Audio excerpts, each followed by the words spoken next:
Assalomu alaykum hurmatli tadqiqotchilar. Bugun biz sizlar bilan dissertatsiya himoyasi kuni qanday qilib taqdimot tayyorlash kerak, dissertant o'zini qanday tutish kerakligi haqida gaplashamiz.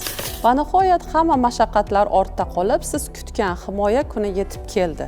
Siz bu kunga yillar davomida tayyorgarlik ko'rgansiz. Yillar davomida qancha muhokamalardan o'tib, o'sha dissertatsiyangizni va nihoyat bugungi qanaqadir hayajonli, tantanali kungacha olib keldingiz.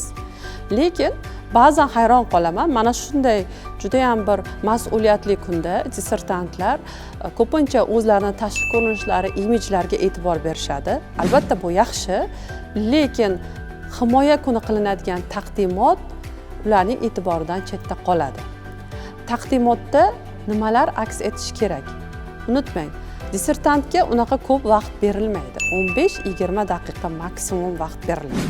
Bu vaqt ichida siz dissertatsiyangizni kirish qismini boshidan oxirigacha o'qib berishingiz, monoton ovozda dolzarbligi, yangiligi, uni har bitta paragraflarning nomlanishini ta'kidlab o'tirsangiz, demak sizning vaqtingiz tugab qoladi. Himoyadan oldin dissertatsiya kungi himoya jarayoniga tayyorgarlik ko'rishingiz kerak.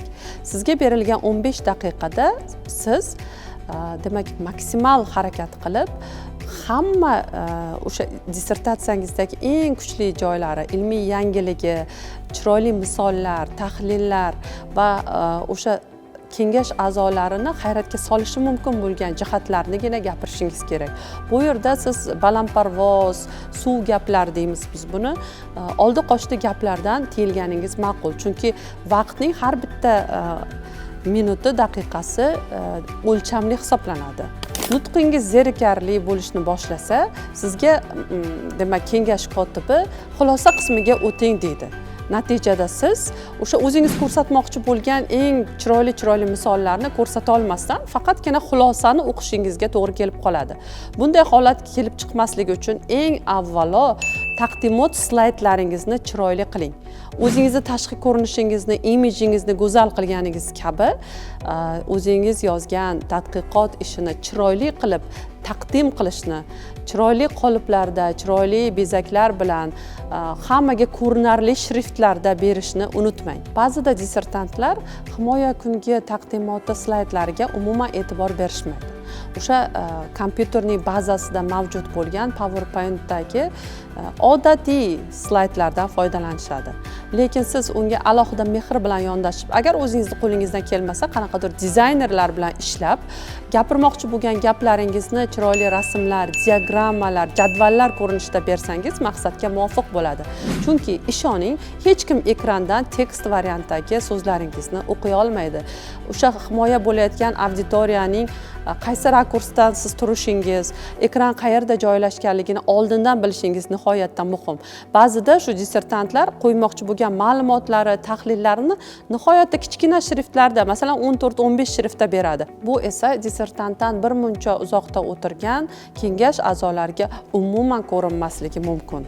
Tushunarsiz va zerikarli muhit agressiyani keltirib chiqaradi. Sizga ortiqcha savollar ko'payishi mumkin. Shuning uchun slaydlaringizni imkon qadar tushunarli, grafik taraflariga e'tibor bergan holatda, ayniqsa ranglariga, rang gammasiga katta e'tibor bergan holda tayyorlang. Slaydga juda ko'p tekstlarni joylamang. Dissertatsiyangizni har bir bobiga tegishli bo'lgan eng zo'r tahlillaringiz, xulosalaringizni umumiy jamlaganda hosil bo'ladigan tablitsa, jadvallar, diagrammalar ko'rinishida bering. Rasm va grafikalardan foydalaning. Ya'ni siz gapirganingizda gapingizni isboti slaydlarda ko'rinib turishi kerak. Ya'ni kishilar slaydga qarab sizning gapingizni o'qishi shart emas. U yerda minimal darajada matn joylashtirish kerak bo'ladi. Tayyorgarlik ko'rish jarayonida dissertatsiyangizning kirish qismi va har bitta boblari uchun o'zingiz vaqt taqsimotini amalga oshiring. Ya'ni necha daqiqada siz kirish qismini gapirib tugata olasiz.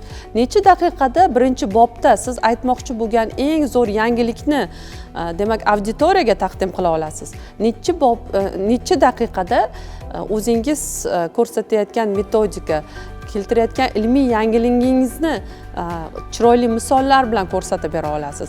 Mana shu joylarni qayta himoyagacha tayyorgarlikdan o'tkazing va soat bilan birgalikda demak vaqt me'yoriga rioya qilishni o'rganing.